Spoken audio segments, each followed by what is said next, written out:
Okay folks, so in this video I'm going to demonstrate how to draw histograms, okay?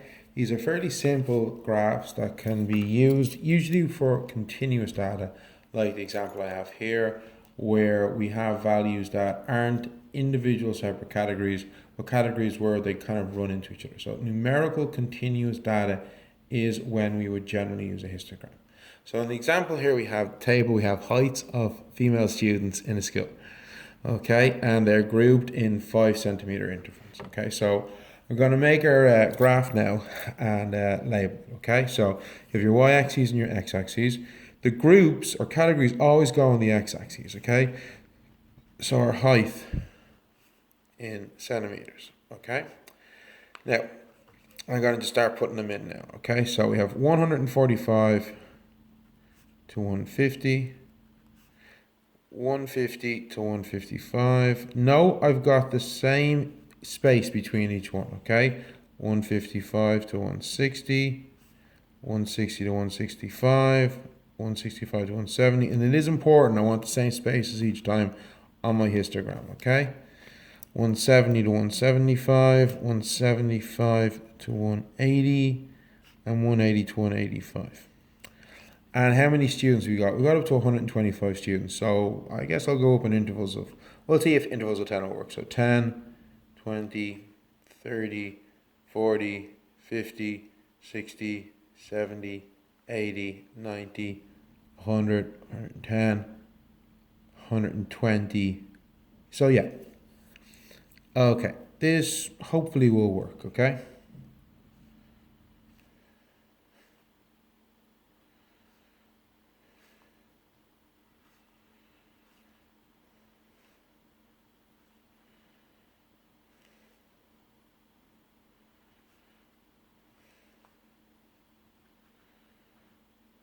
Students. Okay, so I've got my students and my height. So how do we do this? Very simple. Let's look at our first category here. We got 15 girls who are between 145 and 150. So now we get our ruler. Folks, always do this with a ruler. And I should be doing this with pencil. The reason I did it with a black pen is because the ink comes up better on the video than a pencil would. But I would normally, if I was in an exam, as soon as a question, I would be using a pencil. Don't be using a pen. And use a ruler to draw your lines. So I want to go up to 15. Okay, so this is every box here is 5, so I'm going to go up one box after the 10, and then I go across to the 150, and I draw a line.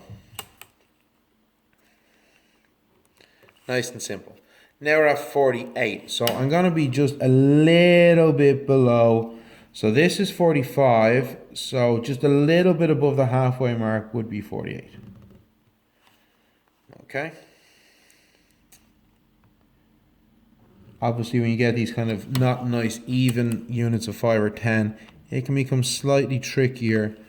I could have drawn a really big graph to have single unit values, but that would be very difficult. This is fine. I'm being pretty accurate here, so this should be okay. Next one is 80, another nice round number. So we draw our line going up to 80. And you see that there are no gaps between the columns. So unlike a bar chart, there would be gaps between these columns. So the histogram, because it's continuous data, there's no gap as each group of data flows into the next, All right, and that is one of the fundamental differences really visually between a histogram and a bar chart. Okay, so now we're at 112. So there's 110, there's 115. So a little bit less than halfway will be 112. Okay.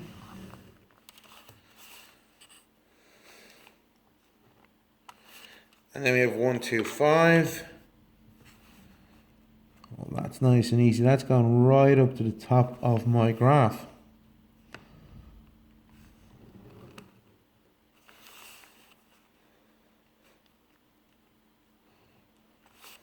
Okay. And then we have 81.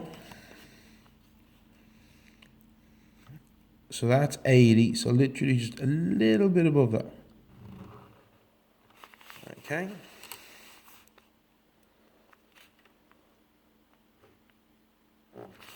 All right. 29. Dropping right back down again. So there's 30, so just a fraction below 30. Okay.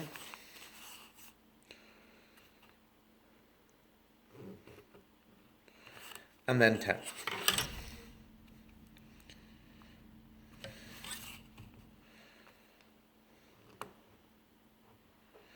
And there is your basic histogram. Okay, these are pretty good graphs to use when you're asked to demonstrate data.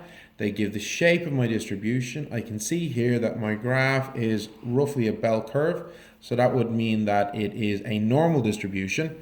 The other great thing about these is I do get values. I know what these, okay, for this one I might have to estimate a little bit, but for the other ones where I'm hitting the line, I know exactly what this number is. And that's the other great thing about a histogram is you know exactly what is the actual value of a category, which is really useful if we want to do any other calculations then. Okay, so that's the other great thing about it. I can use this now to look at things like mean, median, modes, stuff like that. If I wanted to, I straight away can get the modal category. That's the biggest, 165 to 170. Okay, the mean is going to be somewhere around the middle here. So if we're to add up all of these values, okay, and if we're to add up all these values and then divide by the total number of students to get my mean, then which I'll do in another video, then we could get the mean value and it'd be somewhere around the middle here. Okay.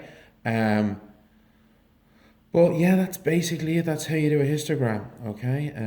You use them to look at the spread of the data. As I said, it's the big thing about this. What does it look like? This is a normal distribution. It's a fairly even bell curve. Our largest values in the middle, and then it tapers down on either side, as opposed to having the highest column here and tapering down, or the highest column here and growing up, okay? They are useful because I know the heights of individual categories. I can straight away get my mode, and then I can use these values here, which I will show in another video, to get things like the mean. Okay, so I hope these help, and if you have any questions, send me an email or a comment on Google Classroom. Okay, bye.